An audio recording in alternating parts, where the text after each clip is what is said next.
সম্মানিত সুপ্রিয় দর্শক শ্রোতা দেশ ও প্রবাস থেকে যারা আমাদের ভিডিও দেখছেন অথবা শুনছেন সবাইকে আন্তরিক প্রীতি ও শুভেচ্ছা জানিয়ে শুরু করছি আজকের নতুন একটা প্রতিবেদন। বন্ধুরা, আজ আপনাদের সামনে নিয়ে এসেছি একটা সুইট অপরূপা মিষ্টি একটা আপুকে। উম, সে দেখতে অনেক সুন্দরী, আমার কাছে ছবি পাঠাইছে আগে থেকেই, সেটা অনুসারে বলছি। তাছাড়া তার কণ্ঠ অনেক মিষ্টি। এত সুন্দরী মিষ্টি হওয়া সত্ত্বেও এই আপুটা কেন প্রতিবেদনে আসলো, বিস্তারিত থাকছে ভিডিওতে। অবশ্যই আপনারা ভিডিওটা কন্টিনিউ করলে বুঝতে পারবেন।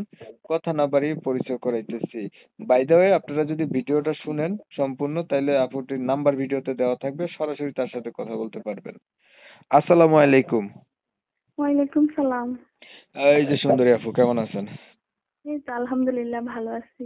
আপনি এত সুন্দর কেন ভাই? আল্লাহ বানাইছি, কি করব গরিবের ঘরে। আল্লাহ বানাইছে। তো এত সুন্দর বানাইছে, তার কেন আপনি প্রতিবেদনে আসলেন বলেন? এত সুন্দরী মানুষ প্রতিবেদনে আসতে হয়? আসলে কি জানেন, আমার বাবা নাই, আমি একটা ছোট বোনকে নিয়ে থাকতেছি। দ্বিতীয় কথা, মাও নেই, সৎ মা ঘরে। হুম। এই অবস্থায় মাসে বাড়িতে কাজকর্ম করে চলতেছি। হুম। কি করব বলেন, এইভাবে জীবন কাটতেছে। এখন প্রতিবেদনে এসে কি চাইতেছেন?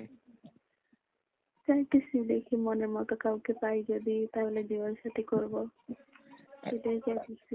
আচ্ছা, আপনার মনের মতো মানুষ একটাও পান নাই এখনো?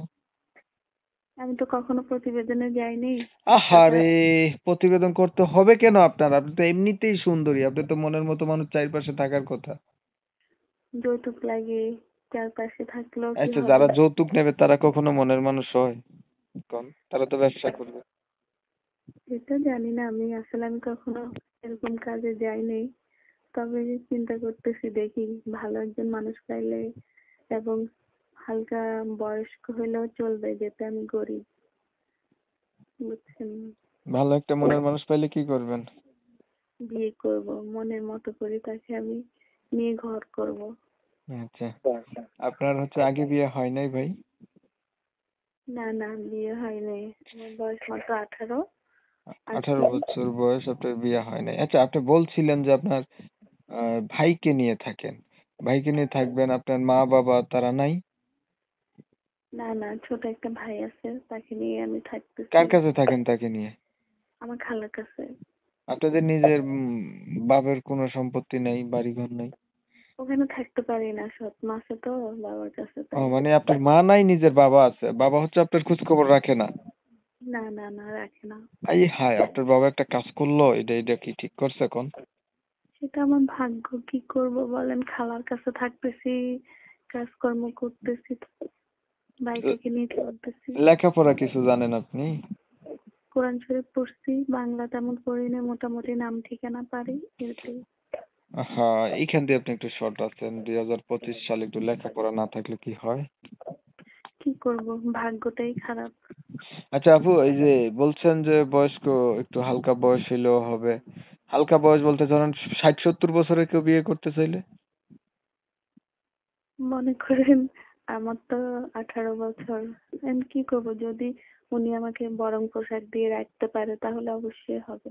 না, 60-70 বছরের বয়স মানুষকে বিয়ে করলে আপনি কি পাবেন? কিছু পাবেন?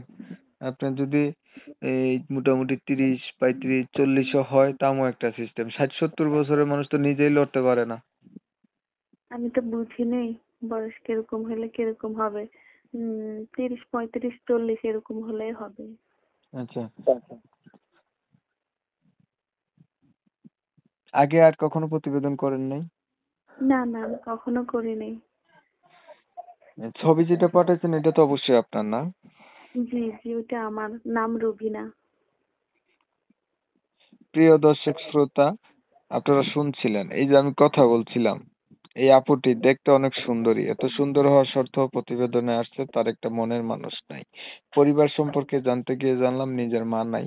সৎ মা বাবা থাকে, তার কাছে উনি থাকে না। বাবা তার কোনো খোঁজ খবর রাখে না। ছোট ভাইকে নিয়ে থাকে। এখন প্রতিবেদনে এসে চাচ্ছে যে উনার অতীত জানার পরে, সবকিছু জানার পরে, কেউ একজন মানুষ, বয়স, তার বয়স যদিও 18 হয়, 30-35 বছর হলেও সমস্যা নাই, এমন কেউ যদি এই সুন্দরী মেয়েটার পাশে দাঁড়ায়, তাকে যদি জীবনসাথী করতে চায় তাহলে সে করবে। আমি কিন্তু তার নাম এবং ঠিকানা নিতে পারি নাই ইউটিউবের গাইডলাইনের কারণে। যারা হচ্ছে এই সুইট মিষ্টি আপুর নাম এবং ঠিকানা জানতে চান তারা চাইলে সরাসরি ইনার সাথে কথা বলবেন। ইনার নাম্বার আমি ভিডিওর স্ক্রিনে দিচ্ছি। তাহলে উনি বলে দেবে উনার নাম কি বা কোথায় থাকে। আপনারা যারা হচ্ছে অনেক সময় নিয়ে ভিডিও দেখছেন আপনাদের মূল্যবান সময়টা নষ্ট করে সবাইকে ধন্যবাদ। যদি ভিডিও ভালো লাগে একটু লাইক টাইক দিবেন, শেয়ার দিবেন, যাতে করে বেশি লোকে দেখতে পারে। আর যারা ওনার নাম ঠিকানা জানতে চান অবশ্যই অবশ্যই ওনার নাম্বারে ফোন দিবেন। সবাই ভালো থাকবেন, সুস্থ থাকবেন। আল্লাহ হাফেজ।